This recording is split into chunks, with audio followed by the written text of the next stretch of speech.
Hello everyone, it's Jamal Thomas. Welcome to the Progressive Soapbox. Let me make sure I am up. This one is going to be blisteringly quick because I need to get out of here, but I wanted to discuss it. The Republican tax cut. And that's essentially what you have to call it, because that's essentially what it is. It's the Republicans' tax cut. The Republicans and Donald Trump, both of those things are for the most part the same, would like to give more cash to people that don't need it, while at the exact same time putting the extra cash burden on the rest of the population, including the middle class.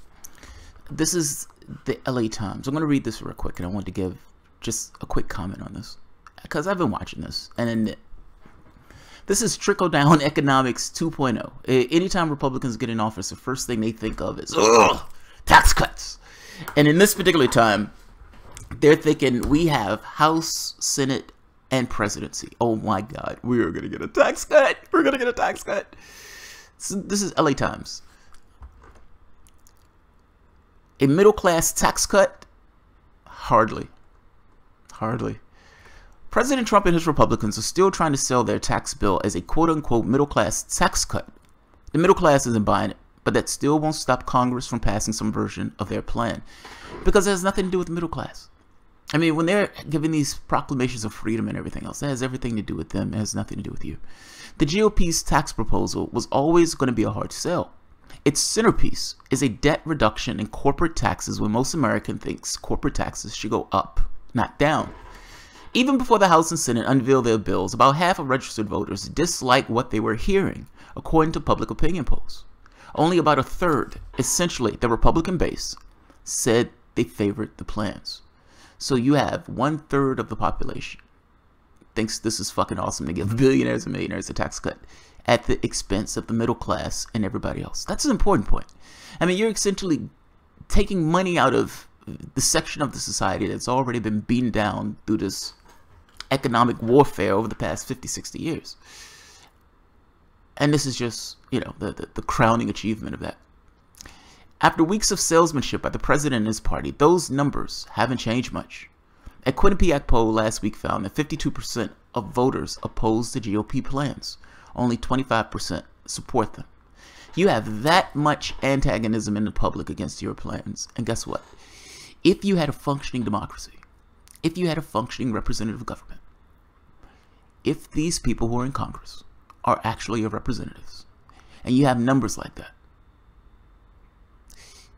can you really make an argument about having a representative government if the overwhelming majority of the public is against it and they're still pushing it through? I mean, I think that's a fair question. It's easy to see why. Most voters said they don't expect their own taxes to go down if either of these bills passes. They would expect the benefits to go to the upper income taxpayers, not the middle class. And they're right. The bills differ in details, but they would deliver most of the cuts to the upper income taxpayers. The Joint Committee on Taxation, Congress's nonpartisan analysts, estimates that almost 1/3 of the benefits will go to people earning $1 million or more. So essentially 1/3 of the benefits going to the top 1%. And that doesn't count the impact of abolishing the estate tax, which would benefit the upper class. Yeah, they're not even including that 1/3 goes to the top 1%. They haven't even included estate tax in that, which really only affects like the upper 0.1%. Many middle-class families, especially in high tax states like California and New York, will see their taxes go up. The House eliminates tax deductions for high medical expenses and student loans. The Senate bill will make corporate tax cuts permanent, but would allow individual tax cuts to expire after 2025, meaning every household would face a tax hike unless Congress intervened. Let's see. The president and his aides have seemed most out of touch in discussing the proposed corporate tax cuts. In a recent television interview, Trump's chief economic advisor, Gary Cohen, insisted they would trickle down to benefit workers. Oh, trickle down 2.0. It's not a very popular idea because it didn't work the first time. Populist idea because it didn't work. It has nothing to do about being a populist. It has everything to do with further redistribution of wealth to the top. Obama put 95% of the wealth into the hands of the top 1%. That's a Democratic president. Trump is going to rip the chains off. And he has a Republican Congress to back him up on this. But the evidence for the proposition is mixed. The most excited group were CEOs, he added, but the evidence for that proposition is mixed. When Cohen spoke to Wall Street Journal conference for the CEOs last week, his interviewer, journal editor Gerard Baker, asked executives to raise their hands if they plan to invest more should their tax bill passes. Very few raised their hand. Gary Cohen appeared to be taken aback. Why aren't more hands going up? I'll answer that question, Gary. People don't put money in these things unless they think they can get money back. This is not a social benefit.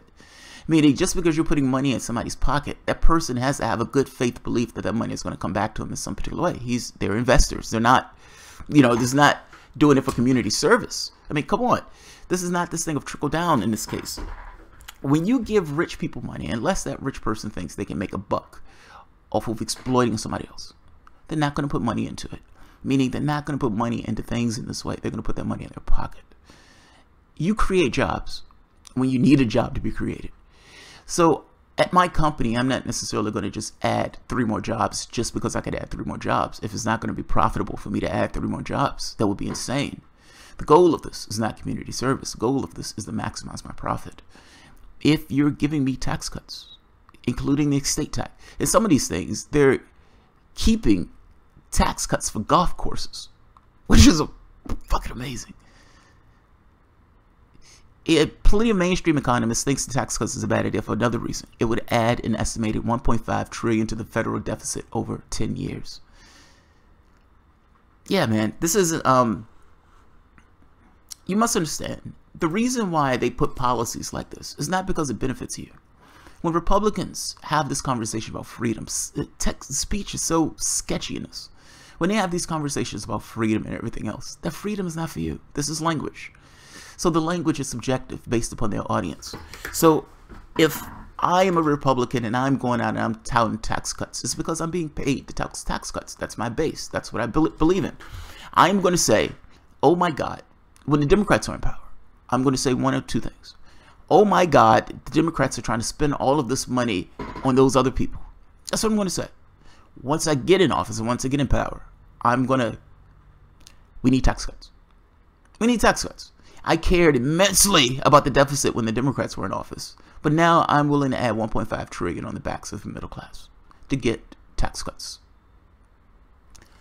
This has nothing to do with you. This has everything to do with them. That's all I'm saying. Proclamations of freedom. Yeah, let's talk about that for a moment.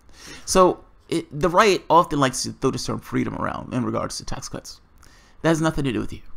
That's contextual to their audience. So in the same way that I'm having this conversation is for the most part whoever wants to watch this, but I would imagine independents and lefties. I would imagine Maria Bartiromo is not watching this show. I would imagine Maria Bartiromo thinks these tax cuts are fucking awesome because it benefits the people who she's interested in. So when she gets on her show, she's going to talk about freedom and justice. Fox News is going to talk about freedom and justice. All of these things while putting $1.5 trillion in debt and gutting taxes. Increasing taxes on the middle class while giving plutocrats a tax cut, including getting rid of the estate tax. It's a giveaway. Call it what it is. It's a giveaway. It's nothing to do with you. It has everything to do with them. I'm going to say this and I'm going to end it. Freedom in this case, it's like freedom for who to do what. Freedom in this case, what they're talking about, language, man, I swear to God, it obfuscates actual intentions.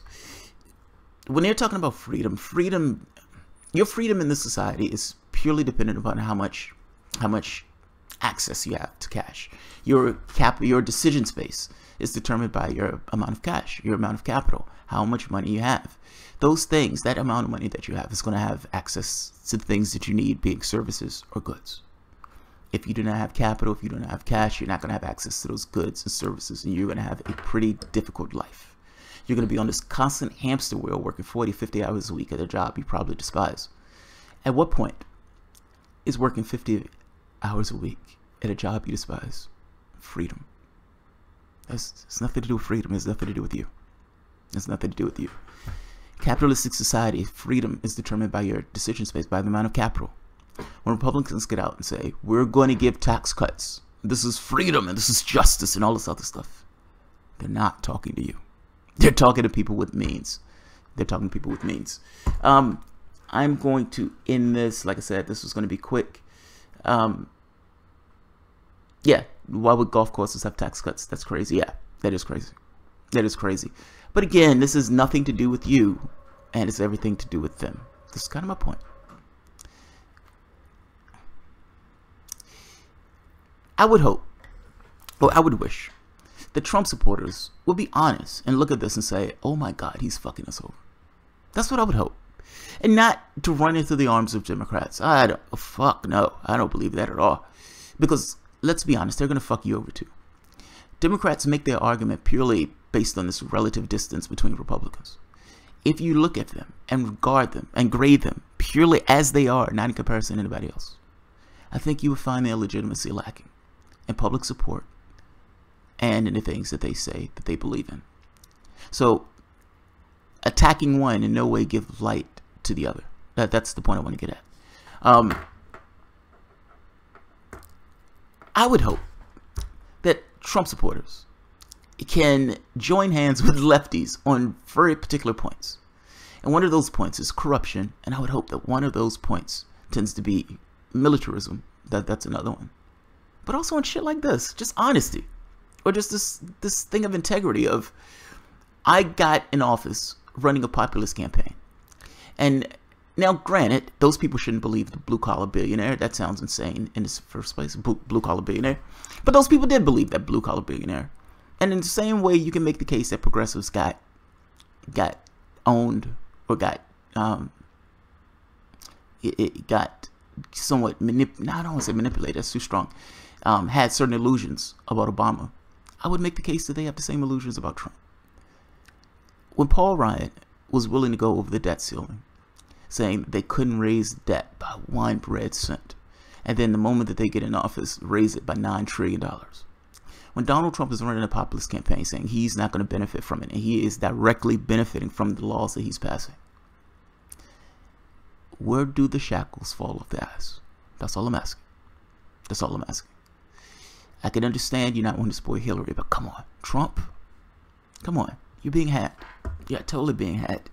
And again, talking about one adds no gleam to the other. I'm just making this point that it's hard to look at what these guys are doing in regards to Trump care and in regards to this and think he is in any way functioning at the behest of the public, particularly the public that got him in that office. So I will leave it at that. All right, guys, if you enjoy the content, feel free to share, like, subscribe, and of course, you can always support through Patreon. Thanks, guys.